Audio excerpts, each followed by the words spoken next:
to A Well-Designed Business. My name is Luann Nigara, and I'm so glad you found this podcast. Together with my husband Vince and our partner Bill, we have grown our company WindowWorks from the ground up.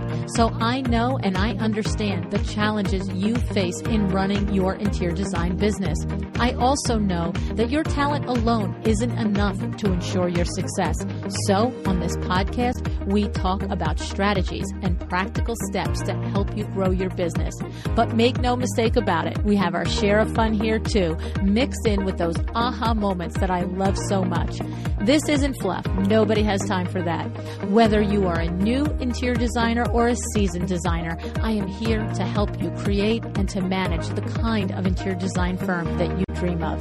It's straight talk and it's action. Are you ready? Let's get started.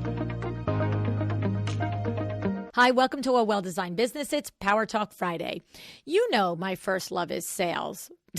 Wait a minute. I just said that out loud in real life. You know, there are people that I love first, right?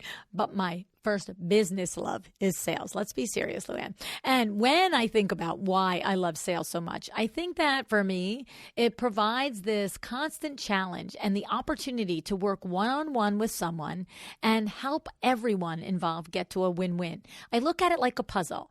You try this idea, then that idea, then another idea, and then bam, you solve the riddle and you find the perfect fit for everyone, right? Now, sales is a skill that I've honed over my entire life from the time I was 10 years old. And I have, thankfully, it has come in very good use to me in the window treatment business in WindowWorks. And I love it. I absolutely do. And I know you might think that I'm nuts, but guess what? There's more people out there like me. That's right. And today, Reena Philpot joins us to share her love of sales as well. And you're not going to believe what she sells. Wait till you hear.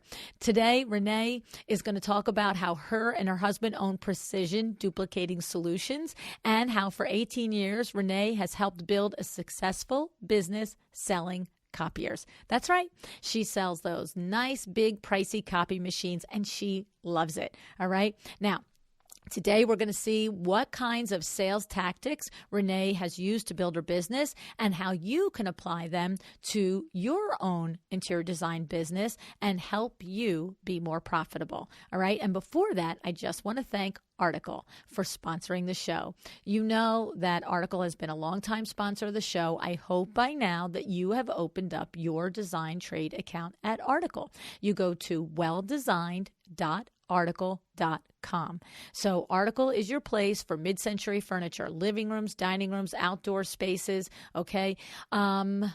You just got to go and see it to believe it. In a few weeks, I'm going to be doing a little bit more about the reveal for my new studio space where we work out of now, and I'm going to show you some beautiful Article items that I have.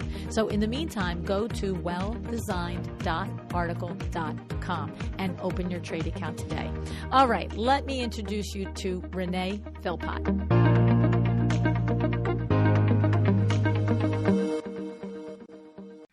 Hi, Reena. Thanks so much for joining me on A Well-Designed Business today. Thank you for having me, Luann. Reena, we're going to talk about one of my all-time favorite topics, which is sales. And it's also one of mine. I know. So we're going to be fast friends here.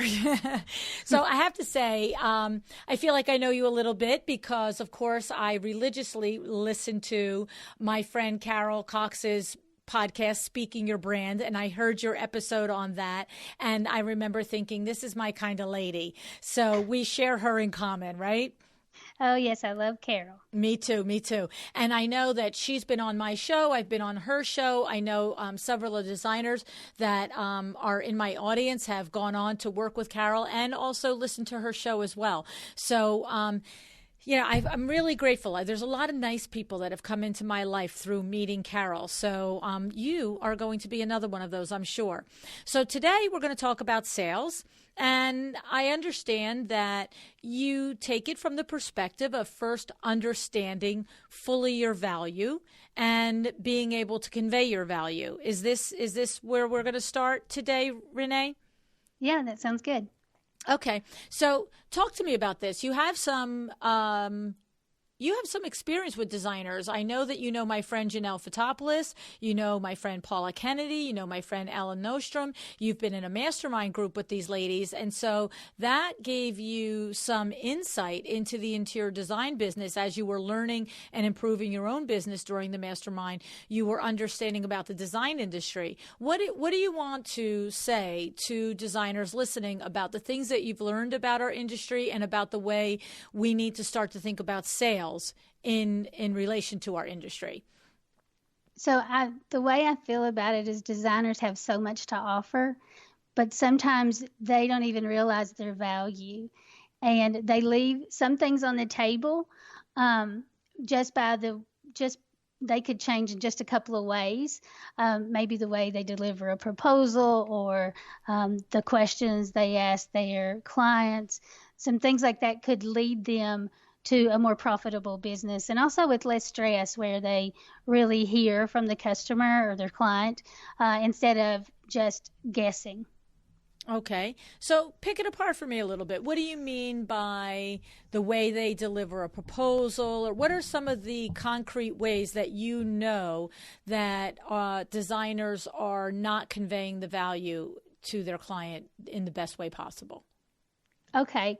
So in the example of the proposal, I think I take a little different approach when I'm delivering a proposal. So I want to talk with my client more than I show them in written form to make sure that I have got it, that I really understand their needs and their wants. So then when I deliver my proposal and what I'm going to be, the work I'll be doing, I understand from their point of view, and that's the way I want to describe it to them. So instead of a lot of detail in a proposal, you can really just get right down to what they're looking for and what you're going to be solving, or the need that you're going to be fulfilling for them.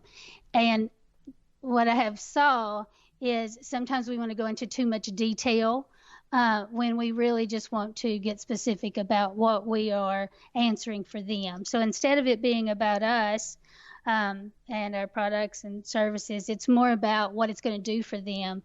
And that's how I like to deliver a proposal. And I like it to be not very complicated. In my proposal, it's not my contract. My proposal is just, I understand this is what you need. Is that correct? And then proceeding on. And sometimes we can make our proposals more like a contract, and that comes later. So that's a great distinction right there, that a proposal is not a contract. That's a very enlightening statement, because a lot of times as business owners, we are really using those interchangeably. We are preparing a proposal in such a way that it enables the client to take the next step by signing on the dotted line and giving a deposit per se. And therefore, when you think of it in terms of a proposal, it is containing what you're saying. You're arguing that it's containing too much technical information, too much detail, as opposed to understanding the two roles of a proposal and a contract. And a proposal is more, it's a selling tool, right? It's something to ignite the imagination and to get somebody understanding, to your point, what you're saying, the problem you're going to solve. Am I on the right track? That's correct. Yes. Okay. So what do you want to do? Do you want to give me an example from your business or from the designers that you've worked with? So you sell copy machines, right? I do, yes. So can I tell you a little joke right here? You can. So quite literally, I'm stumbling over it, quite literally, for more than 25 years, this has been my line when people have said to me, oh, mostly it used to be out in the world before podcasting, and people would say, oh, so you're a window treatment designer, you're a window treatment specialist. Do you love fabrics and do you love this? And I would always say, well, no, not really. Oh, well, how did you get into this business? And I would say, well, I was dating my husband and he had opened up a Window Works franchise 6 months before I met him, blah, blah, blah. And the line that I have used, Renee, literally is, if when I met him, he had been selling copy machines, we would have an amazing copy machine business right now. I have heard you say that. You have? Actually. Oh, I'm sorry. I have. So, and I do appreciate that because if you know what they say, if you can sell copiers, you can sell anything. Well, to me, I don't know why I've always settled on that one item. But I guess to me, it just always showed the dramatic difference between what somebody perceives it's like to sell a window treatment and what they perceive it's like to sell a copy machine. And the truth is, what I know from having listened to you on podcasts and listening to and reading, I should say, some of your blog posts, I know that you are as passionate about selling copy machines as I am about window treatments, even though mine has nothing to do with the fabric and yours probably has nothing to do with the copy machines. That's right. That's right. I always say I sell technology, but I'm terrible with it. So I can give you an example from the copier business. Great. So when I am presenting a proposal from the copier business, for my copier business, I present it. I go to my prospective customer and I go over what I have found. So before I ever show them what I've put together for them, I want to clarify that I have heard them correctly and I have identified some wants and needs of theirs. So I give them every opportunity before I show them the proposal to tell me that I have missed it somewhere. So in that part, I am gaining agreement that I have heard them and I understand. And I ask them, have I missed anything? Has anything changed since I was here? So it gives me an opportunity because, sometimes maybe my competitor has come in, maybe they have ran across a brochure on their desk and they have a question about something, and it gives them a chance to tell me that.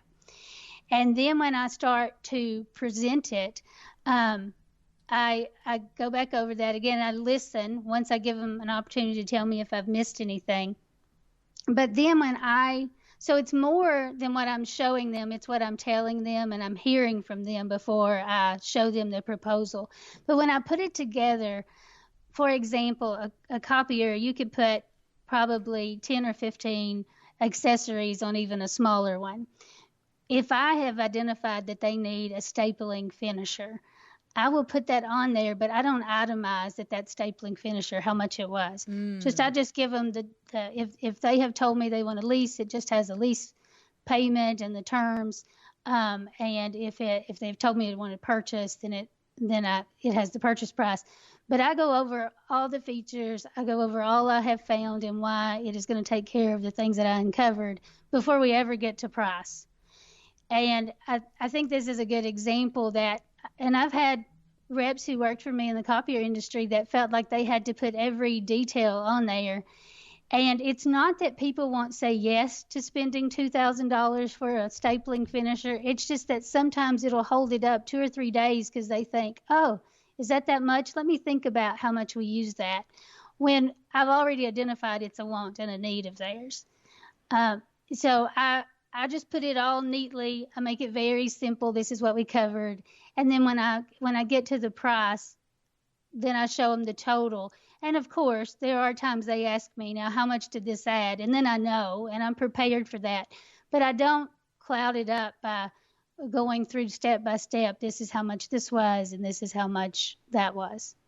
I like that. It's because what I'm hearing is in the process of the give and take and the conversation with the prospective client, you're keeping it very focused on the problem that they called you in to solve and keeping their brain out of the dollars and cents of it. And ultimately, you're presenting the price, but you're preventing them from mentally calculating every little thing that they want and how much it's adding in and making them step back and say, do I need this, right? Yes. Because they need it and they want it, so just have it. That's right. And then, like I said, I'm prepared and once I present that, I'm ready to see how they feel about it. So I'll give them a second. I'll watch them when they are taking in the price and how they feel about it. And then I'll ask them, what do you think? Is that what you were thinking? If I feel like, if I'm not getting a sense of that they want to move forward, or if I feel like maybe they were shocked, I'll say, how do you feel about that? Is that what, I'll say something to hear from them what their opinion is. Mm-hmm. Right. And that's an interesting point too. I like that, because lesser skilled salespeople are afraid to ask that question. Right? They don't want to give somebody an opportunity, but we want to hear what's going on in their mind. And by simply just asking, how do you feel about that? What do you think about this? If you ask the question and stop talking, Renee, right, people will usually answer it, right? They will. And instead of, I don't go in and just hand them a proposal. I want to present that. I've worked hard on it. So before I ever hand it to them, I want to go over it with them. And I want to make sure that I'm in control of, when they see the price, that they know all the thought and what's gone into that. Right. I love it. I love it. And, it reminds me of, if you were go to a fine restaurant and you knew it was a wine pairing and it was a prefix price, it's an insane amount of money. Maybe it's $150 for the meal for each of you. If they itemized out that the dessert was $18 for the cheesecake, you might say, well, do I need the cheesecake? Right? Because that seems like an exorbitant amount of money for cheesecake. But you went there for the total experience. You went there because you really had decided you wanted that prefix wine pairing event. No different than you decided you wanted a copy machine, or you decided you wanted interior design services. So breaking it up into tiny pieces is distracting that prospective client from the thing that they have emotionally attached their decision to. Am I on the right track? That's right. Yes. Okay. So in your experience then, you have found that sometimes an interior designer in their proposal will just pull out too much detail and itemize it, whether it's itemize it absolutely by price, or just calling attention to it in a way that puts it back into like almost a commodity as opposed to a problem-solving event, right? That's right. I think it just clouds it up instead of being just a total solution. It can sometimes become a little cloudy. And like you said, like in the cheesecake example, I always feel like it's such a good deal if I go for, like, there's one of my favorite restaurants has Sunday supper, because it's already decided for me. But if I have to add that dessert, and like in your example, I may say, well, maybe we can split that, right, if it's instead of paying for it. So that's what I'm saying with this. If you come to your client and you have a total solution, if it's really important to them, they'll ask you and you can break it down. Right. But if it's really the solution they're looking for, it won't become a problem, and you'll be able to just take care of them. Right. I love it. I love it, because the thing is that someone calls an interior designer because they have a problem, whether the problem is time, the problem is taste, the problem is connections and access to beautiful product, whatever it is. The problem is what made them call. It's not just that they need the commodity of the furniture and the carpet and the lighting and so forth. There's a bigger problem that the designer is there to actually solve and eliminate for the client, correct? That's correct. Mm-hmm. Yes. Mm-hmm. Okay. All right. I love it. It makes total sense to me. All right. And then when we take it a little further, you have said that sometimes talk about selling that problem and getting to the solution and getting to uncovering. That's kind of where we have to start too. Sometimes as designers, we're not paying enough attention to the sales process in uncovering what that problem is and thinking that it is just about the commodity of creating a room, right? Yes. And so my suggestion in that case is that you just have some good questions that you can ask. And so if you can come up with just some questions that you can come up with off the top of your head that helps you identify what's most important to them. Even that's a good question. What's most important to you? And it's so easy when you sell really good products and services to have your favorites, and you think what everybody wants. But sometimes your client has something else in mind. And if you ask them, you give them an opportunity, they'll tell you exactly how to sell to them. They'll tell you exactly what their problems are, what they're looking for, but you have to ask it in a way that they can just talk and you can listen. Mm-hmm. You do have to be prepared to be quiet, right? You do have to be, right? Yes. You have to give people the space to answer the question. I always say that often it'll take us to our second or third sentence before we really are formulating for ourselves what we're trying to say. And if a salesperson asks us a question or a designer asks us a question about any part of the process, whether we want a sofa or a sectional or we want the whole room designed or just whatever part of the process, it doesn't matter how big or small. But a lot of times when someone starts to answer a question, let me know if you find this as well.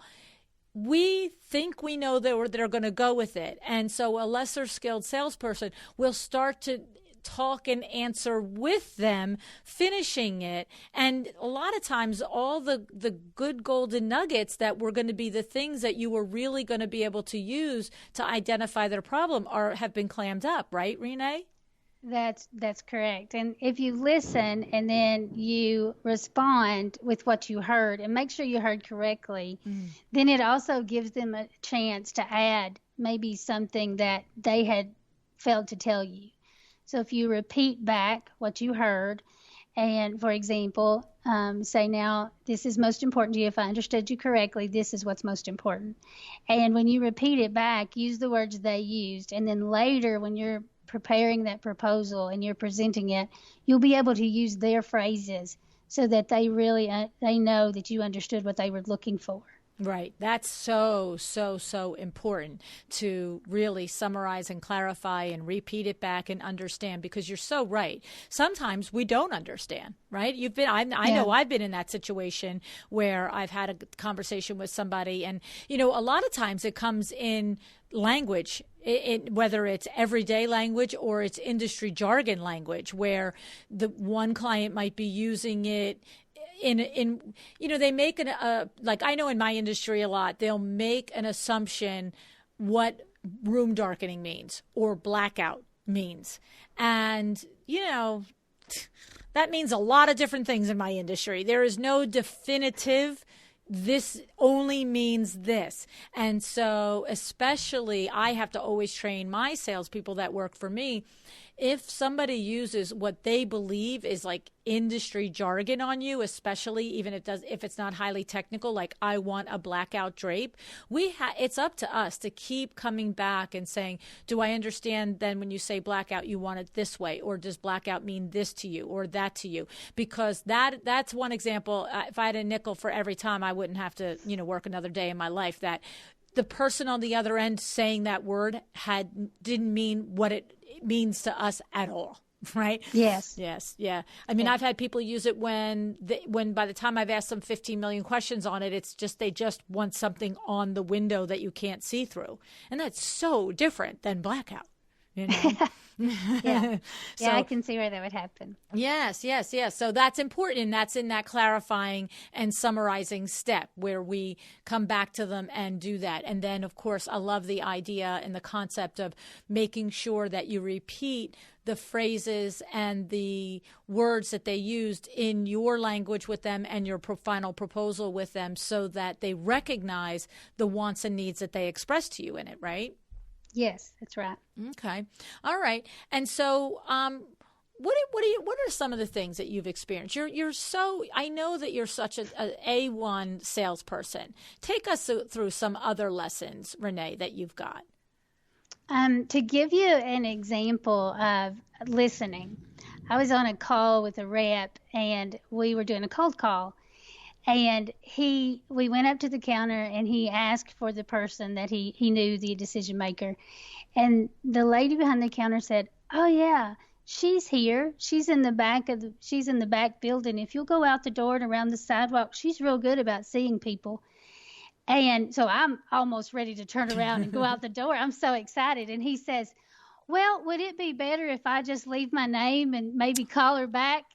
And And it was a perfect example. I think I might have drug him out with me, and we went back to see her in the back building. But it was a perfect. And then I learned from going with him that he was too busy thinking about what he thought they were going to say. Right. He wasn't thinking about what was going to happen. So that's an example of when you're not listening and you think you know and you're not listening. Which has happened to me too. I'm sure I have done it. I just can't think of an example of when I we have done it. forget when we've done it. They don't count. Oh yeah, yeah. I have. I think that's how I've learned things. I've done a lot of it the wrong way. And That's so right. I have learned. And I think maybe another example of something that I learned when I first started is I really narrowed down who I would be speaking to. So of course I loved cold calling, and that's how I found all of my customers was through cold calling. But I did it in a way of where I learned to focus on who had the most need for what I was carrying, and it made it much easier. We had maybe 12 different models of machines, but I learned one really well and figured out who could use that, and that's really how I was able to stay in it till I could learn what I was doing. Is I just simplified it. So I think that's one of the things that I think is so important. We complicate sales in such a way that it makes it harder for us than it needs to be. I love that. That's a great idea. And I think I remember, I don't know if it was on Carol's show or I read it, but is that the example with narrowing down to lawyers maybe? It could be. Like I've learned to that is one of the people that we have served really well in the beginning, and then I learned what churches and then schools. So what really happened is I think in the beginning it was smaller machines like what lawyers would use, and then I went to a training and it was life changing. I had been one of the models that I picked out early on was a smaller model. And I was sitting in a training, and it was a government education major accounts training. So they were teaching us to call on the bigger folks. And I was sitting there, and there was one model we were focusing on, and it sold for about $10,000. And I thought, the ones I've been selling has been about $3,000 to $4,000.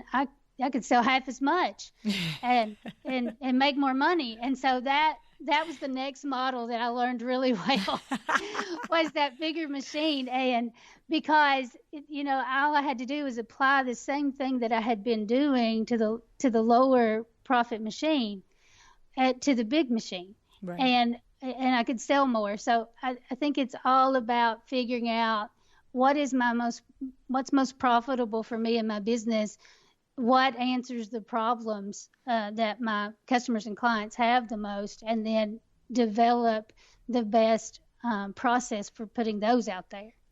I love this example. It's funny because recently I was talking with one of my coaching clients, and I said, why do we want to chase 20 more $20,000 clients? Why don't we chase 10 more $50,000 clients? Yes. You know what I'm saying?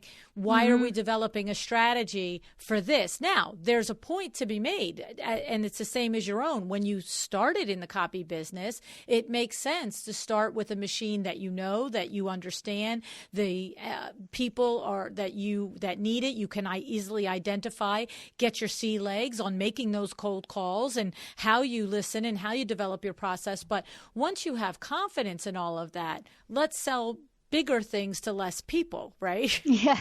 It's the same concept. You just have to understand the value of both. Right, exactly right. But it's funny because I can't go by that you said that you love cold calling, because I don't find many people like us. I love it too. It's such a challenge. To me, it's like a contest. It's okay. There's 25 people. I need one to say yes. There's 100 people. I need 3, 4, 2 to say yes. Right?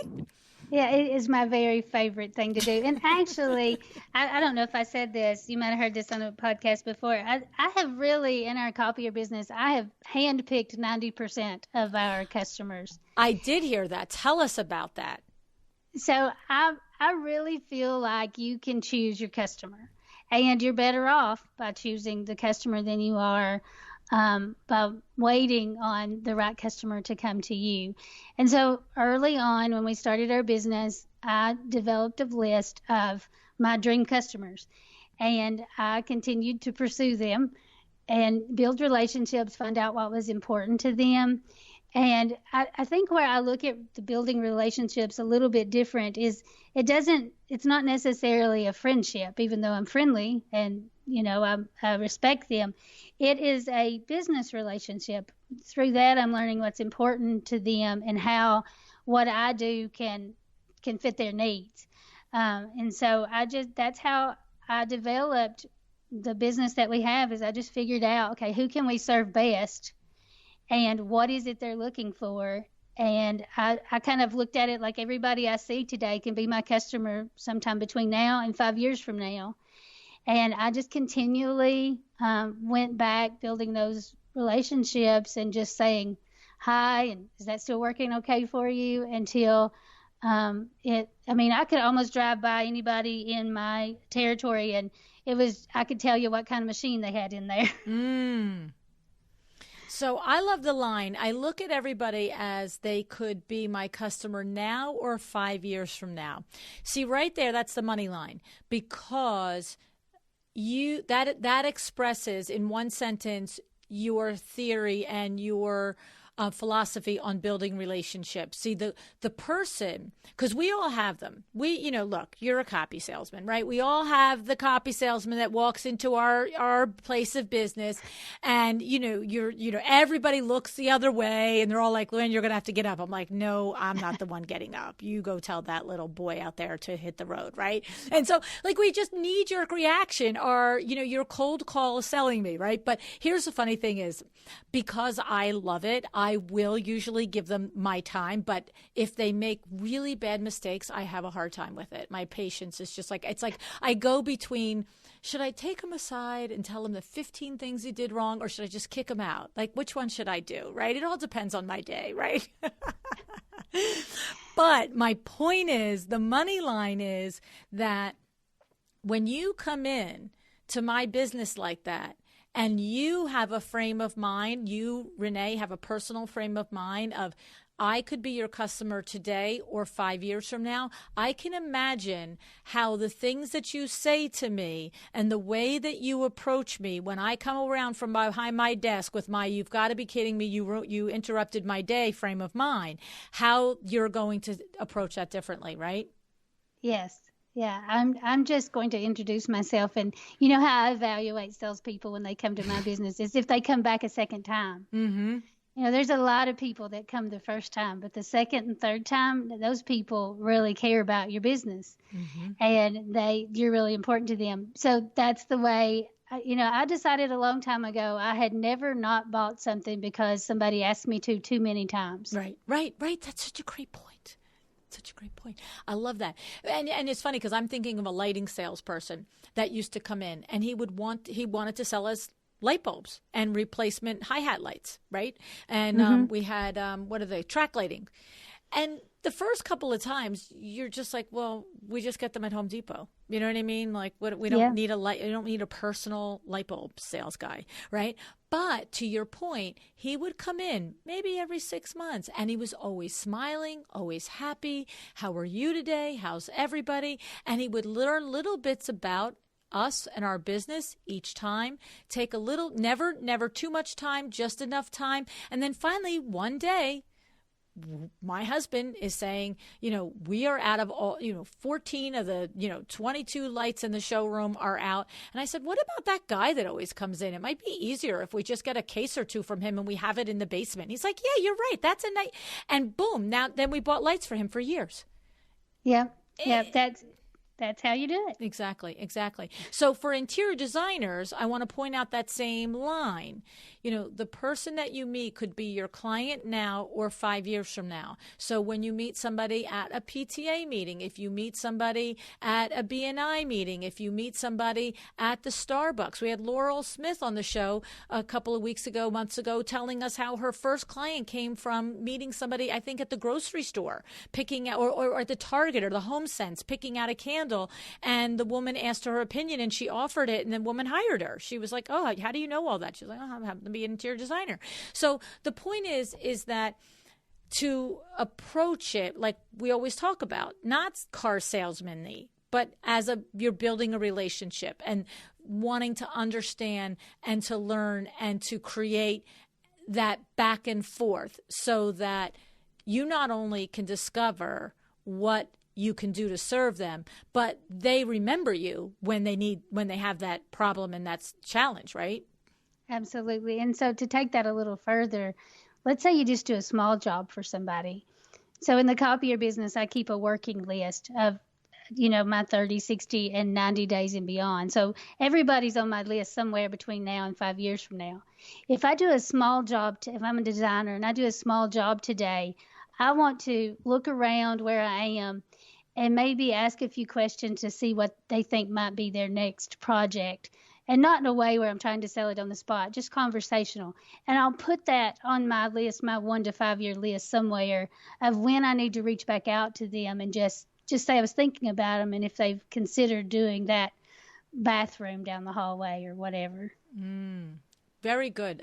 Because in the course of working with a client in their home, they're always sharing what the next projects are. So it's not difficult to elicit that sort of conversation out of somebody there's no reason to feel uncomfortable about that. It's just what's next. What else do you have in mind? How do you want to transform your house over the years to reflect who and what you want it to be, right?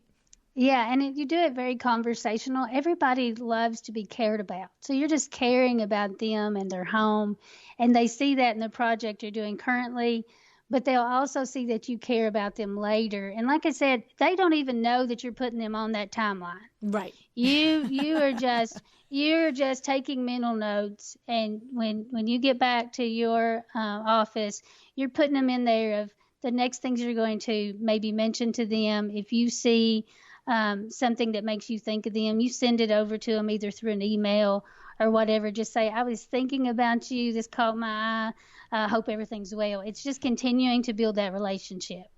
I love that. You know, it's so funny, Renee, we recently had Sarah Hillary on the show, and it was about client retention strategies. And she said exactly that. She said, 2 weeks, 2 months, 2 years from now, whatever it is, if something comes across me, my desk, at a store, in a magazine, whatever it is that reminds me of a previous client, I'm going to reach out and let them know that reminded me of them, whether it might be an article that I read online or a piece of art that I saw on vacation or a gallery, right? It's just, this reminded me of you. And the thing about it is that if it genuinely reminded you of them, then it's a genuine remembrance. There's nothing cheesy about it. And you're not saying, "This reminded me of you. Would you buy something from me again?" You're just simply extending the relationship. And that's what her message was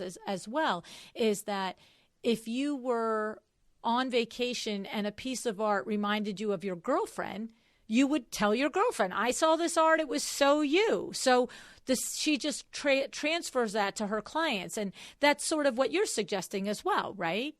Yes, it's just letting them know that they're on your mind and you care. Nobody gets upset because you care about them. You've remembered them. It's very flattering for me if somebody remembers that I was a customer of theirs, that I purchased something, if they send me a card or whatever. And I love it when they can recognize a need before I do. And and that's what you're doing, is if you have a remodel in mind that you think they're going to do later and you're just touching base and asking if they've considered it again, it's just letting them know you heard them and you care about them. I love that. It really is just the way you frame the conversation in your mind, because you can spin it out either way. You can spin it out into, I'm being too aggressive, I'm being fishy, blah, blah, blah. Or you can say, I'm letting that person know that when we worked together the last time, whether it was, 2 months or 2 years ago, that I heard them. And that's important. People like to be heard. Yes, they do. Yeah. I mean, just like that sales rep that you were shadowing that day, he was either scared, he was telling himself a story in his head, he was lazy, he was a lot of things. But you're right. So, someone works for the person you want to meet, and they tell you, go outside and go out back and say hello. I don't know you, but I don't have any employee that's going to send somebody out back to meet me if they don't think I'm okay with that. That's right. And I told him when we left, if she says that, she knows that she's good about seeing people and that you probably have a good chance of talking to her. Right. Exactly right. Oh, my goodness. So what else do we want to share with our designer friends, Renee, about the selling process and how they can improve their skills and their tips and strategies for doing that with their clients? I think to continue the conversation about 1 to 5 years from now, if you develop that timeline that you always have going on, it's really one of the things that makes being an entrepreneur, having your own business, all of that a lot less stressful, because you always have people you can reach out to. I think that is one of the hardest things about having your own business is you are in charge of everything that's coming in. And if you have that continual timeline of people that you're working toward doing more business with, or that you even want to do work for, it really gives you somewhere to turn when you don't know where that next sale's coming from. You know what? You hit it on the head, because that is for every business, but for an interior design firm, not being able to see a pipeline of clients over the next coming months is nerve-wracking. It is absolutely nerve-wracking, because especially if you're working from home studio space, it's not like if you're on the main drag and you're attracting them into the store. That's scary enough if you have a storefront and the phone isn't ringing and stuff, but there's a possibility. But when you work from a studio and you don't have an active pipeline, and so this is a very proactive way to manage and really nurture the pipeline, right? Yes, and that's I give all the credit to us having great customers, but that's the reason that I love my customers so much, and I have handpicked them, but they have really been wonderful, and they pay well, and they are reliable and consistent, and that's what happens when you really put the work in to pick out who you want to work with and who you can best serve. And we all love the idea when we get into business that the phone is just going to continually ring and we're going to have people to serve. But I would argue that I have a better business because of the people I have handpicked than waiting on the phone to ring. Years ago when I was doing cold calls, I called on a little car lot, and there was a man sitting on the steps, and I walked up, and he was kind of picking on me because I was doing outside sales. He said something, and I said, well, you get to sit here, just wait on them to come to you. And he said, yeah, but sometimes they don't come. And I left there thinking, wow, I'm pretty lucky. I get to go out and find people. He's got to wait. Oh, yeah. See, it's how you spin stuff in your head, right? Yeah. So tell us a little bit about that, hand picking your customers. Okay, so I think you should, of course, pick people that you can best serve. There's a lot of people that I could go call on for our copier business, but we can't serve everybody in the same way. But there are a particular group of people, we're a small dealership, but we still answer the phone. There's not an automated answer when you call. If you're out of toner, you're going to get a voice on the other line that's going to tell you how you're going to get it. So there's people who value that. So we had to pick out the people who that meant the most to. And sometimes that's walking away from business that is not as profitable. I'll admit it, my husband and I we were chasing a revenue dollar at one point because we had grown larger than we thought we could, and then the next number was there and we were trying to reach it, and we kind of lost sight of this, but then we came to our senses. It's really about being profitable. And so, for us, sometimes that's walking away from bids that we know we could do it. It's multi-machines at one time. All of that may be a large school bid. And we would love to have it and love to say it was our account. But at the end of the day, that's not what keeps the doors open. And we had to figure out, where is it that we best serve? And so when you're picking the people you want to work with, really think about who you'd like to work with, not just a dollar or the revenue from that. But it's really about the profit that you're going to be able to make, but also who you're going to be able to really please. And because they make great referrals. And that's really how we've been able to build our businesses. Sometimes you walk away and you just pick out. When you look at what products and services you offer, you have to think, what's easy for us to do, what's profitable, what do we know when we walk in and say you are going to be really happy with this, what is that, and that's what we're going to offer. And that's how you handpick who you're going to work with. I love it. And that absolutely can be applied to the interior design industry. And what you're saying in there, too, a big part of what you're saying is recognizing how important it is to recognize the ones you have to walk away from. Yes. Because either A, they're not profitable, or B, they are not going to be easy for you to do, in the sense that a challenge is one thing, but you really don't have the skill set or the team or the ability, whatever it is, right, to do. And then, yes. Or maybe they're, like Sandra Funk. She just is now, I want to work with nice people, period. Mm-hmm. Right. Yeah, that's on our list too. They need to be nice. Right. But there's some large accounts that don't even know who takes care of them or what happens when they run out of toner or whatever. So for us, those are the people that we can't always best serve. And we have some large accounts that we value. But they also value us and the relationship we have, and they know what they get that's special that they wouldn't get from the corporate dealers or the dealers that's 2 hours away. Mm-hmm, mm-hmm.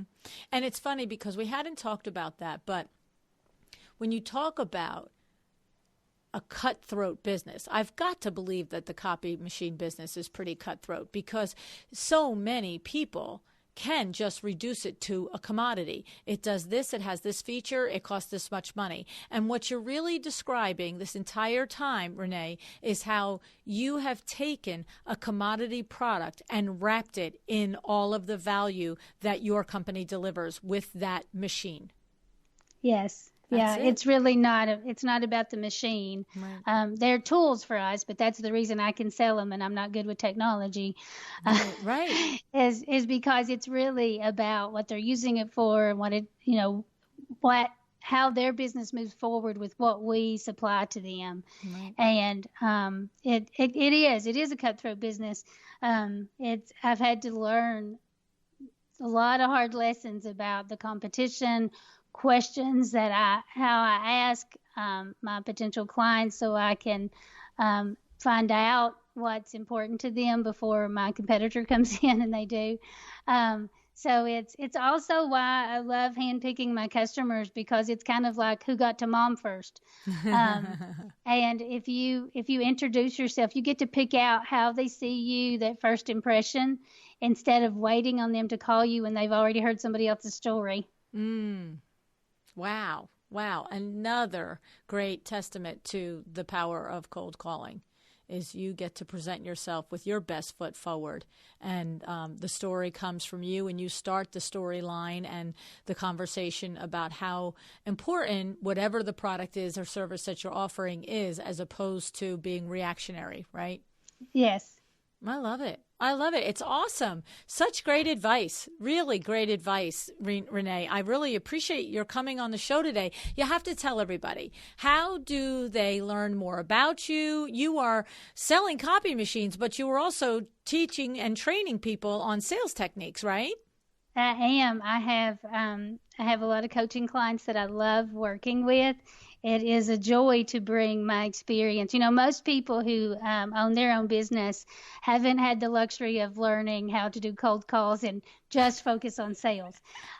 So I think that is I'm very blessed to have that. So they can reach out to me. I have a website, and it is ReenaPhilpot.com. I do spell Renee a little differently, so it's REENA Philpot. PHILPOT.com, and I'm on LinkedIn and all the social media channels, and I would love to hear from them. There will also be a download on my website, and it'll be /Luann that will be available for them. Oh, perfect. I didn't realize that. So we go to ReenaPhilpot.com /Luann? That's correct. Perfect. Yes. All righty. Awesome. And what is this download? I'm assuming it's some sort of tip sheet or something? It is. It'll be questions for better closing. Oh, love it. Wait till you see my email pop up. Yeah. You know what? I love conversation, and I love new information about sales, because one new little tidbit anytime that I learn, I consider it a home run. So I appreciate you coming on today, Renee, and sharing your expertise with us. Thank you so much. Thank you for having me.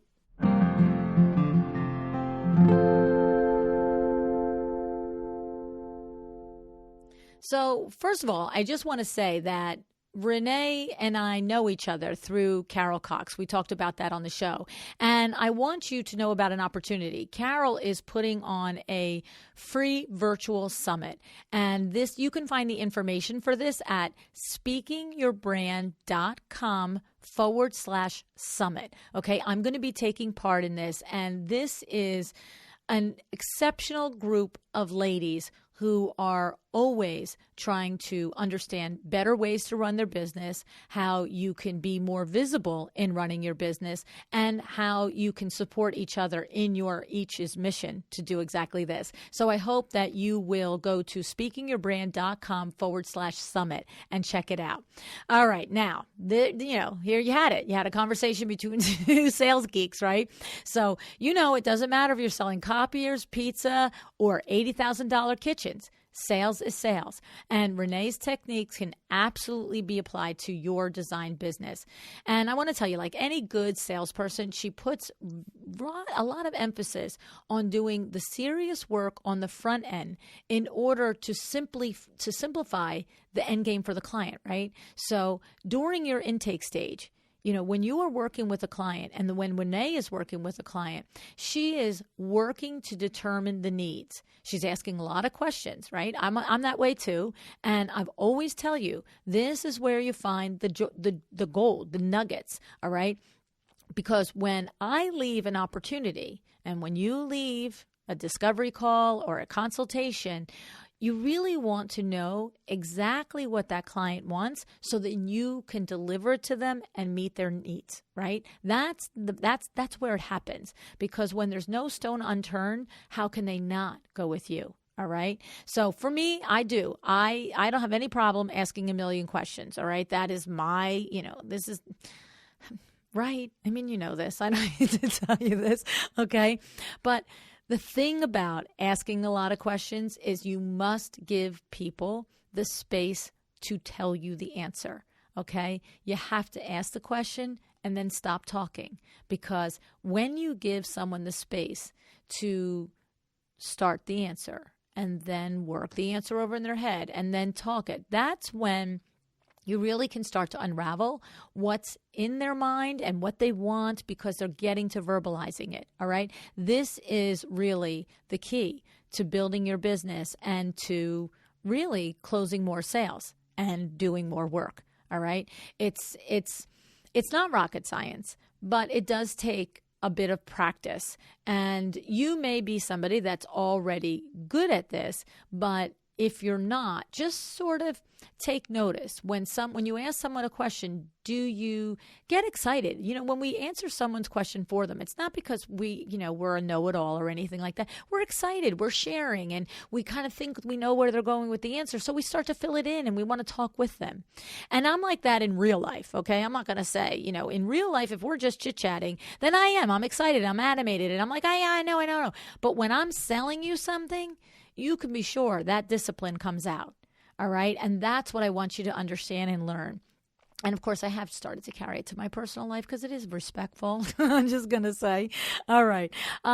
Here's the thing. Renee and I both agree on the other hallmark of sales is repeating back to the client what you hear them say. Okay, repeating their words back to them both clears up any misunderstandings and it makes the client feel heard. And this is where you find if you have been thinking about something else while they've been talking, because if you really didn't grasp it, this is where it's going to be found. And that listening, that trying to summarize it and repeat it and say back to someone is really, really a great tactic. And I love using that one as well. So let me tell you, here's the thing. When your client is aware that the project is important to you and that you are taking the personal responsibility for the details and for understanding what they've said to you and understanding what their actual needs are, whether they've been verbalized or inferred, this is when the clients will come and stay and order and do project after project because they know that you actually care about not just the pretty, not just about delivering the room, but you care about the process with them and you care that the actual product that you deliver to them is exactly what they've been wanting. Okay. And, when you can do this, that's where you really develop a referral business. And when you have a referral business, wow, now you are on your way to something. Okay. That's where the sky is the limit. And then that's what you want to go for. Right. So I also want to say thank you to Kravit because the sky is the limit when you work with Kravit too.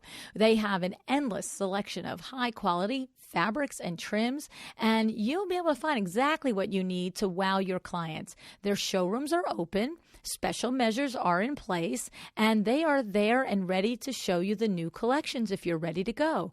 Or you can shop online, or you can ask your sales rep to do a Zoom meeting with you.